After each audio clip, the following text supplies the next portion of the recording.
కౌన్సిలర్ల వ్యాటులపై వివక్ష ఎందుకు? 8 వార్డుల్లో అభివృద్ధి పనులు చేపట్టాలి. సమస్యలు పరిష్కరించుకుంటే ప్రజల పక్షాన పోరాటం. కలెక్టర్ ప్రతిమా సింగ్‌కు వినతిపత్రం సమర్పించిన మాజీ డిప్యూటీ స్పీకర్ ఎం. పద్మా దేవేందర్ రెడ్డి. మెదక్ పట్టణ అభివృద్ధిలో బీఆర్ఎస్ పార్టీకి చెందిన కౌన్సిలర్లు ప్రాతినిధ్యం వహిస్తున్న 8 వార్డులపై వివక్ష చూపుతున్నారని మాజీ డిప్యూటీ స్పీకర్ ఎం. పద్మా దేవేందర్ రెడ్డి ఆరోపించారు. ఈ విషయమై బుధవారం బీఆర్ఎస్ కౌన్సిలర్లతో కలిసి జిల్లా కలెక్టర్ ప్రతిమా సింగ్‌కు వినతిపత్రం సమర్పించారు. బీఆర్ఎస్ కౌన్సిలర్ల వార్డులో అభివృద్ధి పనులు చేపట్టకుండా నిర్లక్ష్యం చేస్తున్నారని కలెక్టర్ దృష్టికి తీసుకెళ్లారు. ఈ అంశంపై కలెక్టర్ సానుకూలంగా స్పందించారని తెలిపారు. ఈ సందర్భంగా పద్మా దేవేందర్ రెడ్డి మాట్లాడుతూ ప్రజల చేత ఎన్నికైన బీఆర్ఎస్ కౌన్సిలర్లు ప్రాతినిధ్యం వహిస్తున్న వార్డులో కేవలం రాజకీయ కారణాలతో అభివృద్ధి పనులు చేపట్టడం లేదని ఆరోపించారు. మున్సిపల్ చైర్పర్సన్, కమిషనర్ 8 వార్డుల్లో పనులు చేయడం లేదని, అధికారులకు కూడా పనులు చేపట్టవద్దని ఆదేశాలు ఇచ్చినట్లు తెలుస్తుందని పేర్కొన్నారు. ఈ తీరును తీవ్రంగా ఖండిస్తున్నట్లు తెలిపారు. రాష్ట్ర, కేంద్ర ప్రభుత్వాల నుంచి వచ్చిన నిధులతో మెదక్ పట్టణంలోని అన్ని వార్డుల్లో సమానంగా అభివృద్ధి పనులు చేపట్టాల్సి ఉండగా బీఆర్ఎస్ కౌన్సిలర్లు ప్రాతినిధ్యం వహిస్తున్న 8 వార్డుల్లో మాత్రం వివక్ష చూపుతున్నారని ఆరోపించారు. టెండర్లు పూర్తయినప్పటికీ శిలాఫలకాలు ఏర్పాటు చేయడం లేదని, పనులను ప్రారంభించడం లేదని అన్నారు. ఈ పరిస్థితి ఇలాగే కొనసాగితే ప్రజల పక్షాన పోరాటం చేస్తామని హెచ్చరించారు. 8 వార్డుల్లో ప్రజలకు అవసరమైన మౌలిక వసతులు కల్పించాల్సిన బాధ్యత మున్సిపల్ చైర్పర్సన్, కమిషనర్, ఎమ్మెల్యేపై ఉందని పేర్కొన్నారు. రాజకీయాలకు అతీతంగా అన్ని వార్డులకు సమానంగా అభివృద్ధి పనులు కేటాయించాలని డిమాండ్ చేశారు. బీఆర్ఎస్ పార్టీ నుంచి గెలుపొందిన 8 మంది కౌన్సిలర్లపై వివక్ష చూపుతున్నారని ఆరోపించారు.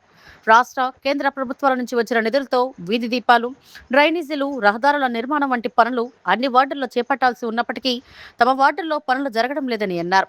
టెండర్లు పూర్తయి 2-3 నెలలు గడుస్తున్నప్పటికీ శిలాఫలకాలు ఏర్పాటు చేయడం లేదని, పనులను ప్రారంభించడం లేదని పేర్కొన్నారు.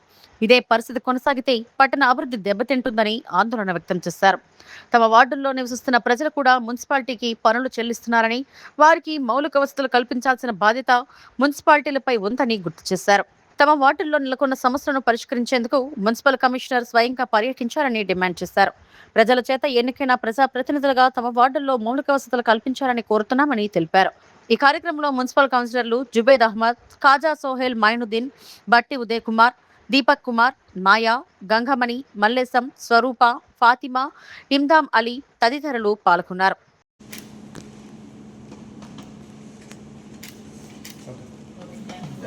పనిచేయడానికి సిద్ధంగా ఉన్నారు, కమిట్మెంట్తో ఉన్నారు. ఆ పార్టీలకు పోకుండా కేసీఆర్ పార్టీలోనే ఉండి, బీఆర్ఎస్ పార్టీలో ఉండి కేసీఆర్ అడుగుజాడలో నడుస్తాం. మేము డెఫినెట్గా రేపు రాబోయే కాలంలో మా కేసీఆర్ను ముఖ్యమంత్రిని చేసుకుంటాం, రేపు ప్రజల పక్షాన్ని నిలబడతాం, ప్రజల కోసం కొట్లాడతాం అని వాళ్ళు అంత గట్టిగా ఉన్నారు కాబట్టి వాళ్ళ మీద వివక్ష కొనసాగుతూ ఉంది. ఎంత వివక్ష కొనసాగించినా మేము మాత్రం డెఫినెట్గా ప్రజల కోసమే పనిచేస్తాం, ప్రజల పని కోసం ఉంటాం. ఇంకోటి, మెదక్ టౌన్లో ఎవరైతే పని చేయట్లేదు అని చెప్పేసి ఎవరైతే వ్యాపారస్తులు కానీ వాళ్ళు కానీ కంప్లైంట్ ఇస్తున్నారో వాళ్ళ వార్డులలో ఇబ్బంది ఉందని వాళ్ళకి ట్యాక్సీ కట్టాలని చెప్పేసి ఇబ్బంది పెడతా ఉన్నారు. అదేవిధంగా ఎవరైతే కంప్లైంట్ ఇస్తూ ఉన్నారో గవర్నమెంట్ మీద వాళ్ళను అనేక రకాల ఇబ్బంది పెడతా ఉన్నారు. కాబట్టి ఇవన్నీ కూడా చెల్లై రేపు రాబోయే కాలంలో మాత్రం తప్పకుండా మరింత ఈ ఉద్యమాన్ని ఉధృతం చేస్తాం. కౌన్సిలర్లకు పని అన్ని రకాల గవర్నమెంట్ నుండి వచ్చే నిధులు రావాల్సిందే, రాకపోతే మాత్రం తప్పకుండా దీనిని పూర్తిగా తీవ్రంగా ఖండిస్తూ కలెక్టర్ రేఖ గారు ఇంకా పై అధికారులకు కూడా దీన్ని కంప్లైంట్ చేస్తామని సందర్భంగా తెలియజేస్తాం. బీఆర్ఎస్ పార్టీకి చెందినటువంటి 8 మంది కౌన్సిలర్లు వాళ్ళ మీద ఒక వివక్ష చూపిస్తుంది. స్ట్రీట్ లైట్స్ విషయంలో కావచ్చు, డ్రైనేజ్ నిర్మాణంలో కావచ్చు, రోడ్ల నిర్మాణంలో కావచ్చు. మరి రాష్ట్ర కేంద్ర ప్రభుత్వాల నుంచి వచ్చినటువంటి నిధులు టెండర్ అయిపోయి 2 నెలలు అయింది.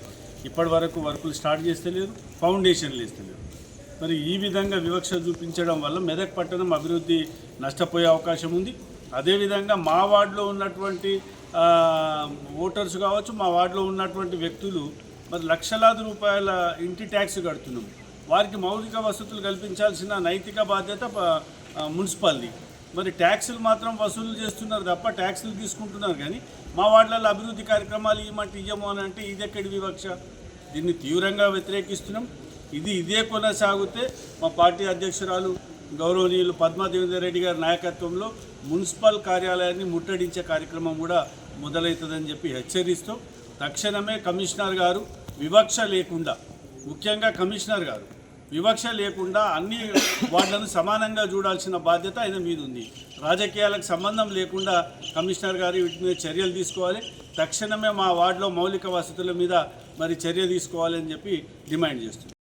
ఈరోజు బీఆర్ఎస్ పార్టీ తరఫున గెలిచినటువంటి 8 మంది కౌన్సిలర్లము పార్టీకి కట్టుబడి పార్టీ క్రమశిక్షణ గల కార్యకర్తల లెక్క మేము పార్టీ కోసం పనిచేస్తున్నాము. అదేవిధంగా మా వార్డులల్లో ఎలాంటి ఒక చిన్న కార్యక్రమాన్ని కూడా ఒక అధికారిక కార్యక్రమాలు ఏవి కూడా మాకు చేపడతలేరు. గత 3 ఎలక్షన్ల నుంచి మనం 3 మీటింగ్ల నుంచి మేము కమిషనర్ గారికి చైర్మన్ గారికి చెప్తున్నాము. మెదక్ మార్కెట్ క్రూషియల్ ఏరియా ఉన్నది ఒక మార్కెట్, అక్కడ లైట్లు పెట్టమని చెప్తున్నాము. ఒక 3 మీటింగ్ల నుంచి మేము గగ్గోలు పెడుతుంటే కూడా వాళ్ళు అడ్జేస్తలేరు.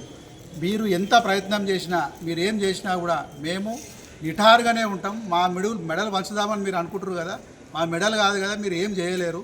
కానీ కర్మ సిద్ధాంతం అనేది ఒకటి ఉంటుంది. ఈరోజు మా ప్రజలను మమ్మల్ని ఎంతైతే ఇబ్బంది పెడుతుర్రో అంతా మీరు కూడా అనుభవిస్తారని చెప్పేసి నేను చైర్మన్ గారిని మరియు కమిషనర్ గారిని హెచ్చరిస్తా ఉన్నా. ధన్యవాదాలు. మరిన్ని అప్డేట్స్ కోసం మా ఛానల్ని సబ్స్క్రైబ్ చేయండి.